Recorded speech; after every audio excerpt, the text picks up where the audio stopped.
You know those voices in your head, the ones that say you suck or they suck or life just generally sucks.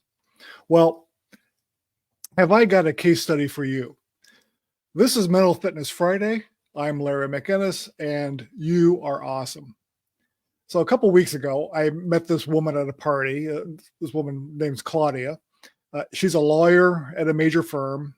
She's uh, been able to create everything she's ever wanted in life. You know, she's got this loving husband, a beautiful daughter, this gorgeous house, and this fantastic career. And she's worked hard at getting all this stuff, and she's pretty proud of her accomplishments.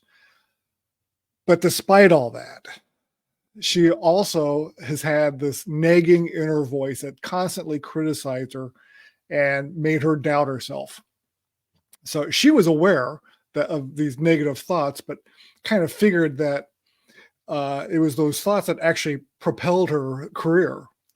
So over time, these negative thoughts started getting out of control. And those thoughts were the voice of her inner saboteur. She didn't know that yet. And it was the part of her that was judging her for failures and imperfections, yada, yada, yada. So the voices were getting louder. And it's like this inner judge was convincing her that she didn't deserve her success. She was just lucky to get in the firm in the first place.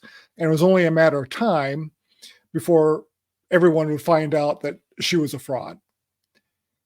And the voices didn't stop there. She was getting this message that she was spending too much time at work and not enough time with her daughter.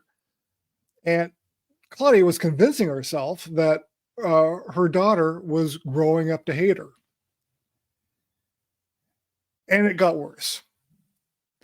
These thoughts, they're getting more and more contagious. And she was thinking that she was this terrible wife who was ignoring her husband.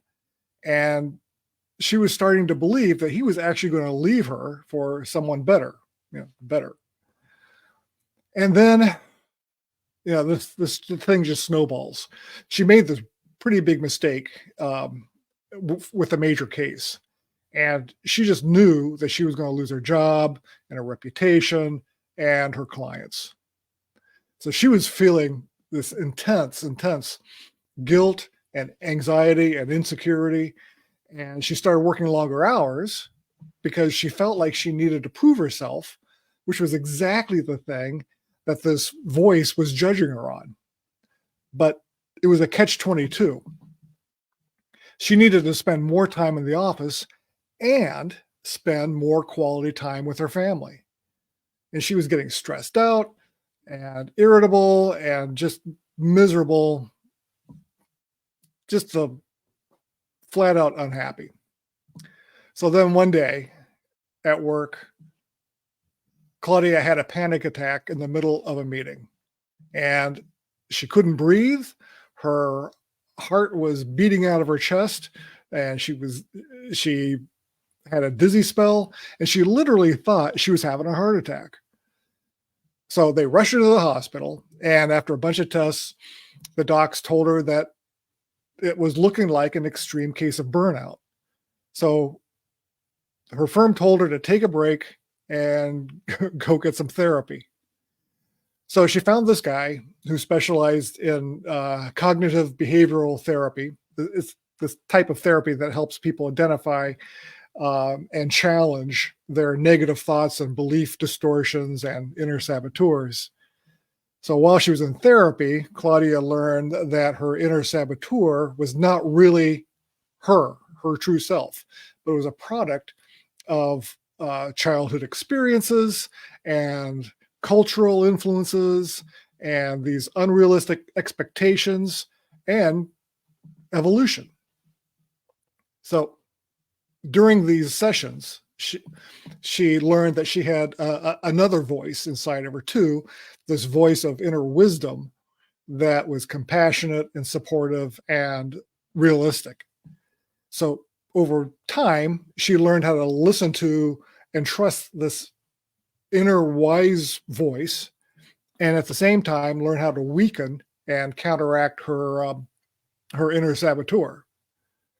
So now this new voice is telling her things like that she actually is competent and capable and worthy of the success that she created. And she actually is a good mother who loves her daughter, who is doing her best to balance work and family. And she's setting this positive example for her daughter. And she actually is this wonderful wife who appreciates her husband, and the husband appreciates her as well and loves her for who she is. And it gets better. Yeah, she's not a failure, and sure, she made a mistake, but that's what humans do. So Claudia was getting more and more into these CBT techniques, this cognitive behavioral therapy techniques. And she's doing journaling and affirmations and mindfulness. And this reinforced her inner wisdom and challenged her inner saboteur. So she also made changes in her lifestyle, started exercising, meditating, and spending more time with her extended family. Now, fast forward to goes back to work.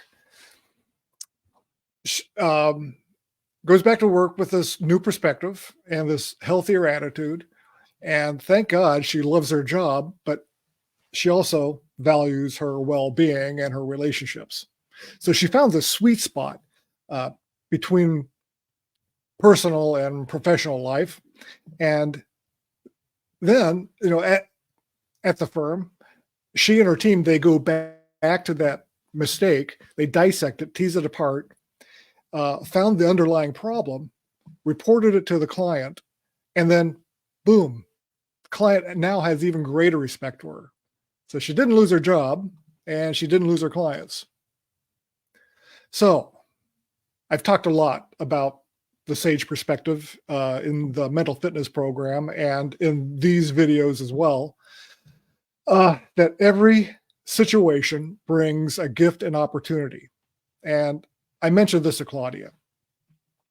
So she thought about that for a second and she goes, yeah, that panic attack was confusing and terrifying as hell. And it was the worst experience that she had ever had.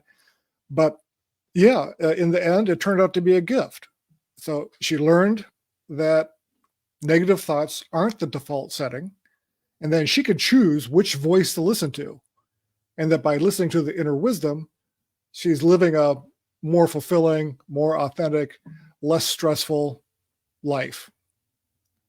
So Claudia is telling me the story. And while she's doing this, I'm reminded of the story that I think I probably picked up from YouTube or I don't know, about the old Cherokee teaching his grandson about life. And the grandfather says, a fight is going on inside of me. It's a terrible fight, and it's between two wolves. One wolf is evil. He's anger and envy and regret. He is self-pity and guilt and resentment. Well, the other wolf is good. He is peace and love and serenity, and he is kindness, empathy, and compassion. The same fight goes on inside you and inside every other person too. So the grandson thinks about this, and then he asks his grandfather, well, which wolf wins? And the grandfather simply replied, the one you feed. So feed your wolf. And I will see you next week at this time on Mental Fitness Fridays.